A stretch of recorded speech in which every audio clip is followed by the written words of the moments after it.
दुर्योधन पाण्यात पडला आणि वर पाहिलं, सावरलं स्वतःला आणि बघितलं. काय म्हणतो दुर्योधन, आपल्याला कोणी पाहिलं तर नाही ना? पाहिलं आणि वरून हसून म्हटली, अंधे का बेटा अंधा, एवढं म्हटली.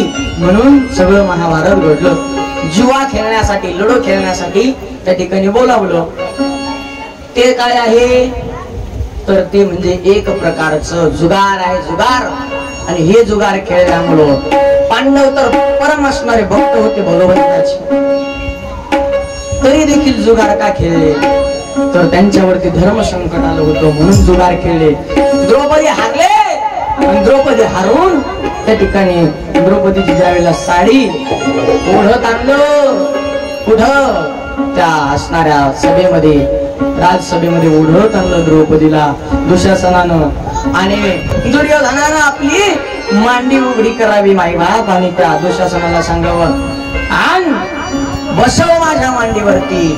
असे म्हटल्यानंतर 5 हत्ती सारखे, वाघासारखे, सिंहासारखे पती होते, परंतु एकाच्याही त्या ठिकाणी नजर वर करायची हिंमत होत नव्हती. कशामुळे हारले होते जुगारामध्ये पत्नी म्हणून.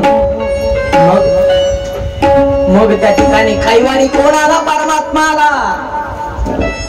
धावा करू लागली.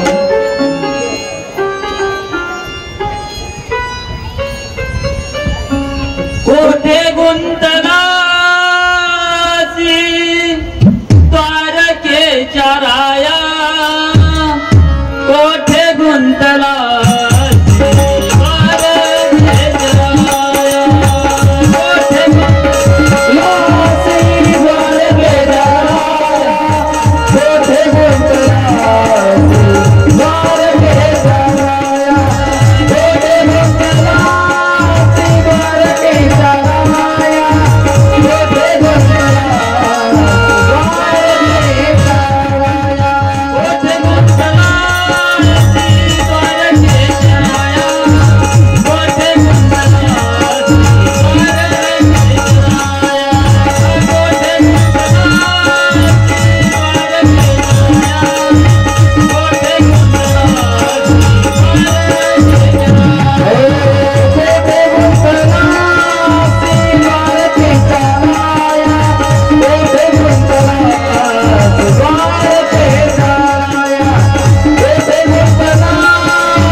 भगवंता, अरे कुठे निघून गेलोस रे?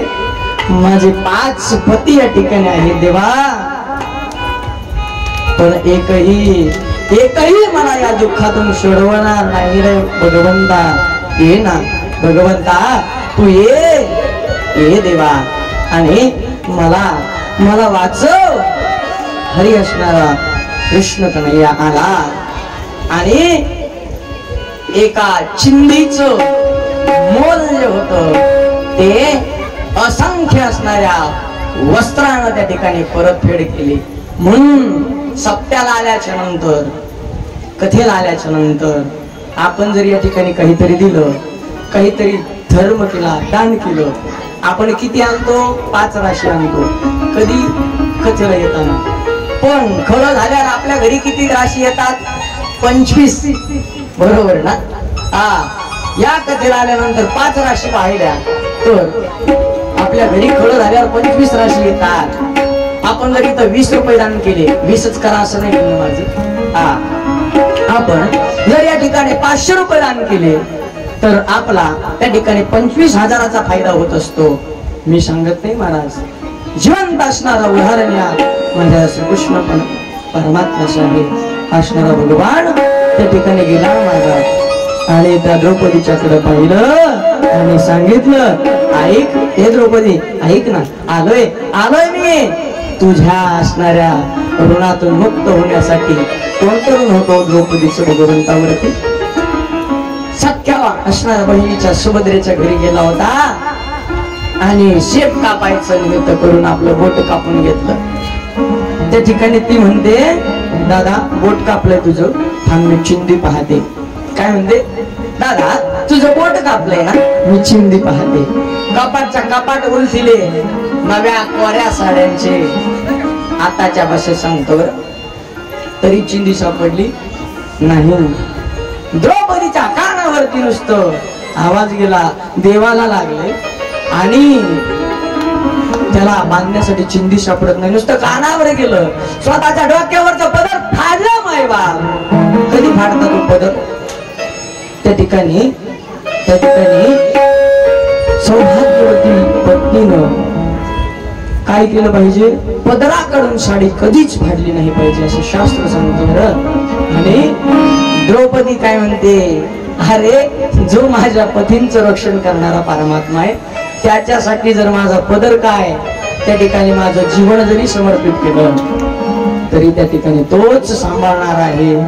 बेता देव बिता नेता निविता तेथे याची सत्ता काय आहे असं असणारा भाव त्याच्या अंतःकरणातला. एक चिंदी पदर फाडला, त्याच्या हाताला चिंदी बांधली, त्याचीच परत फेड म्हणून परमात्म्यानं काय केलं तर आता असंख्य असणारं वस्त्र तिला पुरवलं. काय सांगायचं मला? इंद्रप्रस्थाला भगवान आले. काय होतो? फाटा फुटला की पार त्याच्या फळापर्यंत गेलो तर मला समाधान प्राप्त होतं. एक तर फाटा फुटूच नाही कथेला. फाटा कधी फुटला त्याच्या फळापर्यंत गेल्याशिवाय मला दम निघत नाही. आमच्या गुरुवारांचे सांगणं आहे काय, तुम किसी भी तरह भगवान में लग जाओ, तुम किसी भी तरह से भगवान में लग जाओ, भगवान तुम्हें अपने आप संभाल लेंगे. अरे तुम्ही कोणत्या ना कोणत्या प्रकारे भगवंताचा मी आहे असं म्हणायचं